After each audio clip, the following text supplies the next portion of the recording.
Hindi with our gold channel पर आप सभी का हार्दिक अभिनंदन।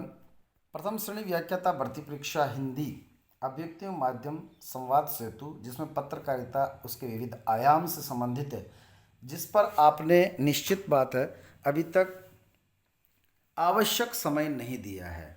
संचार के कार्य, क्योंकि इससे पूर्व हम जो चीज़ पढ़ चुके थे वो ये थी संचार, जनसंचार की विशेषताएं, जनसंचार क्या है, संचार और जनसंचार में क्या अंतर है, किस तरह से एक संचार की प्रक्रिया होती है। जो जनसंचार एवं अभिव्यक्ति माध्यम जो पुस्तक है कक्षा 11 और 12, उसके पृष्ठ संख्या 7 से ये चीज़ ली गई है। प्रत्येक पृष्ठ के जो सार गर्भित नोट्स है वो यहाँ पर बना करके और उनके माध्यम से हम इन जटिलताओं को दूर करने का प्रयास कर रहे हैं। तो आइए देखते हैं हम जो चीज़ें पहले पढ़ी थी उससे आगे की चीज़ है। संचार के कार्य क्या है? जनसंचार, संचार का प्रयोग, यहाँ ध्यान रखना जनसंचार के नहीं, मैं संचार के कार्य, संचार और जनसंचार में क्या अंतर है वो पूर्व वीडियो में हम चर्चा कर चुके हैं। संचार के कार्य है संचार का प्रयोग कुछ प्राप्त करने के लिए यानी कुछ मांगने के लिए।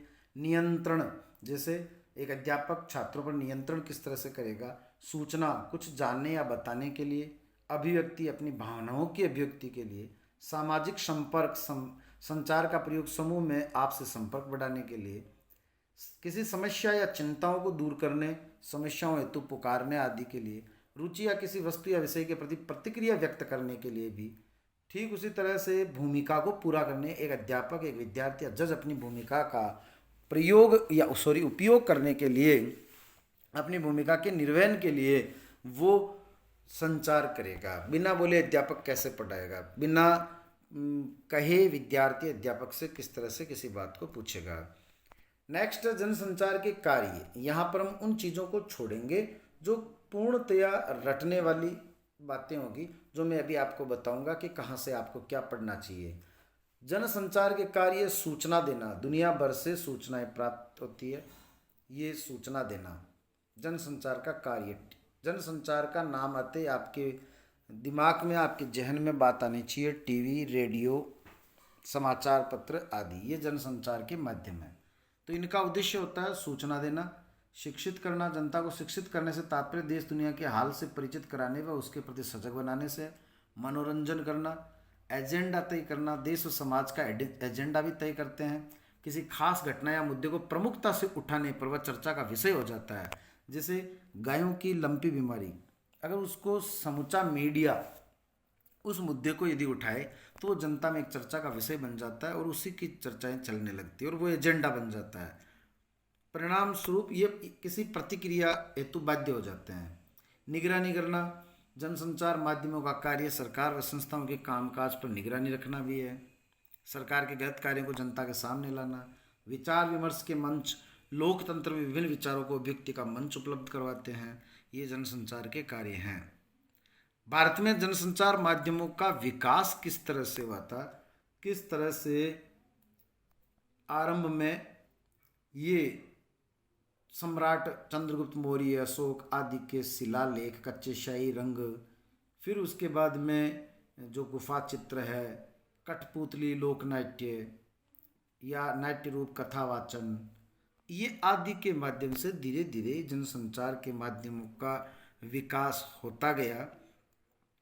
यहाँ समाचार पत्र पत्रिकाएं, इनका विकास किस तरह से हुआ, कौन सी पत्रिका जो है वो सबसे पहले छपी, फिर उसके बाद में कौन सी छपी, इस तरह से इनका ये बहुत सारी डिटेल तो ऐसी है जो पुस्तक में से तो ली गई है, लेकिन इनकी इतनी आवश्यकता नहीं है कि कौन कौन सी, केवल महत्वपूर्ण वो जो सर्वप्रथम पत्रिका है, फिर उसके बाद में हिंदी की पहली पत्रिका कौन सी है, भारत में कौन कौन सी पत्रिकाएं क्रम दर क्रम छपती रही, उनमें से जो आरंभ की है वो महत्वपूर्ण है।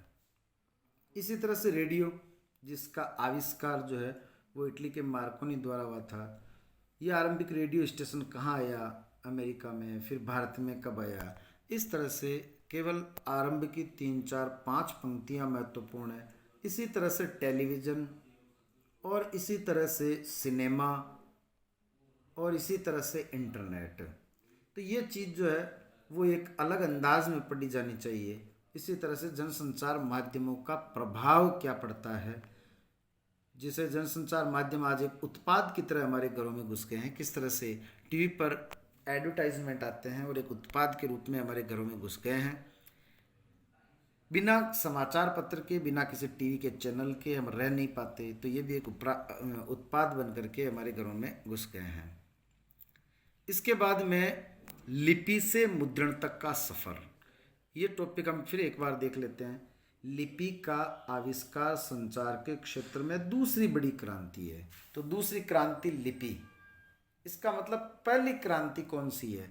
आप अपने कमेंट के माध्यम से इस प्रश्न का उत्तर बताएंगे कि पहली क्रांति संचार के क्षेत्र में पहली क्रांति किसे माना जाता है। आरंभ में ये चित्रलिपि या पिक्टोग्राफी इस तरह के जो है प्रयोग हुए थे। पिक्टोग्राफी के कुछ रूपों में विकसित होकर ऑडियोग्राफी का रूप लिया। यह चित्रलिपि का संवर्धित रूप था जिसमें अमूर्त विचारों की शक्ति भी थी। चित्रलिपि केवल चित्र बनाते थे, लेकिन चित्र उन्हीं का ही बनते हैं जो मूर्त रूप हो। लेकिन ऑडियोग्राफी का जो रूप है उसमें अमूर्त विचारों को प्रकट करने की, घृणा, प्रेम, इस तरह के शब्दों के अर्थ को प्रकट करने की शक्ति भी थी।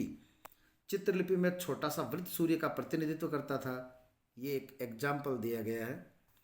तो यहाँ पर लिपि से मुद्रण तक का जो सफ़र है उसमें भी ये चीज़ पढ़ने वाली है कि किस तरह से सबसे पहले कागज़ का आविष्कार हुआ था, फिर उसके बाद में किस तरह से कौन से कागज़ के आविष्कार का श्रेय चीन के साइलून को दिया जाता है, परंतु मुद्रण का, छापे खाने का जापान में बौद्धों द्वारा आरंभ माना जाता है। फिर उसके बाद में यदि ये पूछ लिया जाए कि टाइप का आविष्कार, तो ये जर्मनी के गुटेनबर्ग को दिया जाता है। तो सबसे पहला जो छापा खाना है वो जर्मनी के गुटेनबर्ग में लगा था और भारत में ये गोवा में प्रथम छापा खाना, जिसको आगे अपन पढ़ेंगे, ये महत्वपूर्ण बात है। पत्रकारिता जानकारी या जिज्ञासा रखना मानव का सहज स्वभाव है। यही जिज्ञासा समाचार व व्यापक अर्थ में पत्रकारिता का मूल तत्व है। पत्रकारिता किसे कहते हैं? देश दुनिया की घटनाओं को समाचार के रूप में परिवर्तित करके सूचनाओं का संकलन कर समाचार प्रारूप में ढालने की प्रक्रिया पत्रकारिता है। समाचार की परिभाषाएं: प्रेरक और उत्तेजित कर देने वाली हर सूचना समाचार है। समय पर दी जाने वाली हर सूचना समाचार का रूप धारण कर लेती है। किसी घटना की रिपोर्ट ही समाचार है। समाचार जल्दी में लिखा गया इतिहास है। कोई सा भी प्रश्न इनमें से पूछा जा सकता है। समाचार क्या है? हर सूचना समाचार नहीं है, केवल वही सूचना समाचार है। समाचारों का सार्वजनिक महत्व होता है। जो सार्वजनिक हो ऐसे समाचार अपने समय के विचार, घटना व समस्याओं के बारे में लिखे जाते हैं। लीड स्टोरी किसे कहते हैं? लीड स्टोरी उसे कहते हैं, ये वन लाइनर क्वेश्चन के अकॉर्डिंग तैयार नोट्स हैं, इसलिए इनको समझें कि लीड स्टोरी समाचार पत्र के मुख्य पृष्ठ पर छपी न्यूज है। समाचार किसी भी ऐसी ताज़ा घटना, विचार या समस्या की रिपोर्ट है जिसमें अधिक से अधिक लोगों की रुचि हो और जिसका अधिक से अधिक लोगों पर प्रभाव पड़ता हो, उसे समाचार कहते हैं। लीड स्टोरी वो होती है जो समाचार पत्र के मेन पृष्ठ, जिसको अपन बोलते हैं, उस पर छपती हो। ये महत्व के आधार पर छपती है।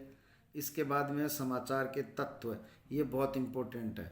कोई भी घटना समाचार तब बनती है जब उसमें निम्न तत्व अथवा कारक हो। और समाचार के तत्व कौन कौन से हैं? उन जटनी पानी अपरंपार, इन तत्वों से घटना बने समाचार। उन जटनी पानी अपरम, ये पार शब्द जो है इसका कोई अर्थ नहीं है, केवल तुक मिलाने के लिए। इन तत्वों से घटना बने समाचार। उ का अर्थ है उपयोगी जानकारियाँ। तो न का अर्थ है नवीनता। फिर ज का अर्थ है जन रुचि। फिर ट का अर्थ है टकराव, नंबर 5 पर। फिर उसके बाद में फिर शब्द है नी, उसका अर्थ है निकटता।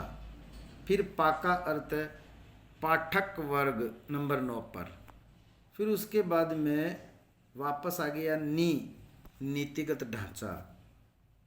फिर है ए अर्थात अनोखापन नंबर 8 पर।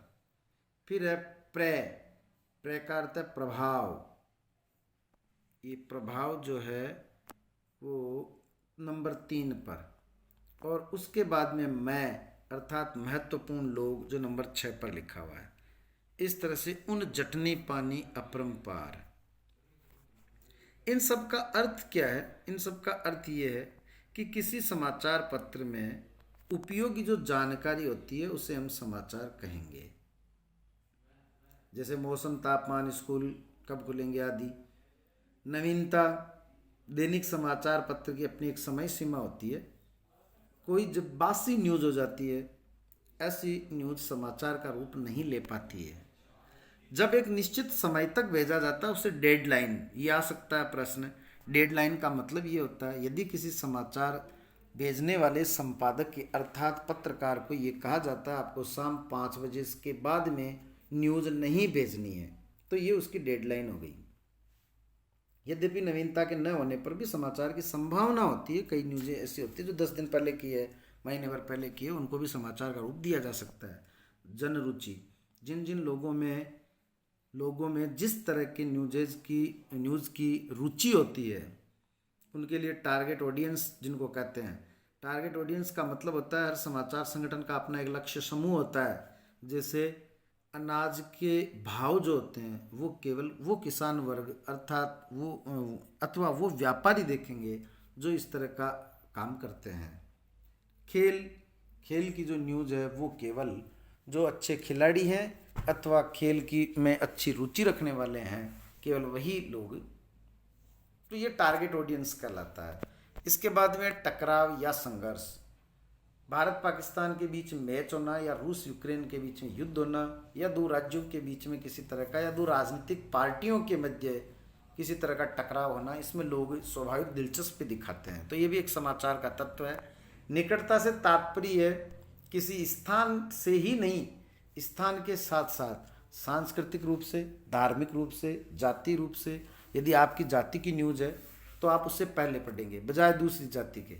यदि आपके कस्बे की न्यूज़ है तो उसको पहले पढ़ेंगे बजाय दूसरे कस्बे। अगर आपके राज्य या देश की न्यूज़ है तो दूसरे राज्य, या आपके निकट की कोई पार्टी है जिससे निकट के मानसिक या आत्मीय संबंध हो तो उससे पहले पढ़ेंगे। यह है निकटता। पाठक वर्ग, जो बात अभी अपन ने ऊपर पढ़ी थी टारगेट ऑडियंस, ठीक उसी तरह से अतिरिक्त क्रय शक्ति वाले सामाजिक तबकों, अमीरों व मध्यम वर्ग में अधिक पढ़े जाने वाले समाचार को ज़्यादा महत्व मिलता है, तो एक पाठक वर्ग उसके लिए निश्चित होता है।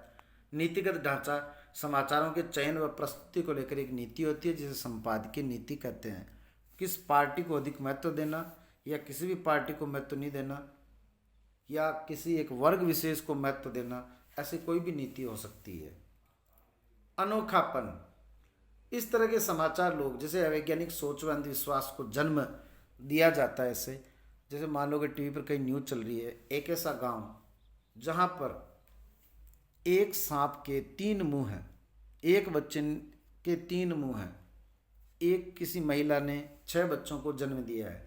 ऐसा गांव जहां पर पेड़ बोलता है, ऐसा गांव जहां किसी भी घर में ताले नहीं लगाए जाते, ये सब अनोखापन है। ये अपनी न्यूज़ बनाने के लिए होता है। प्रभाव, घटना की तीव्रता का अंदाजा कितने लोग प्रभावित हो रहे हैं इससे लगाया जाता है, ये कितने बड़े भाग पर असर हुआ है।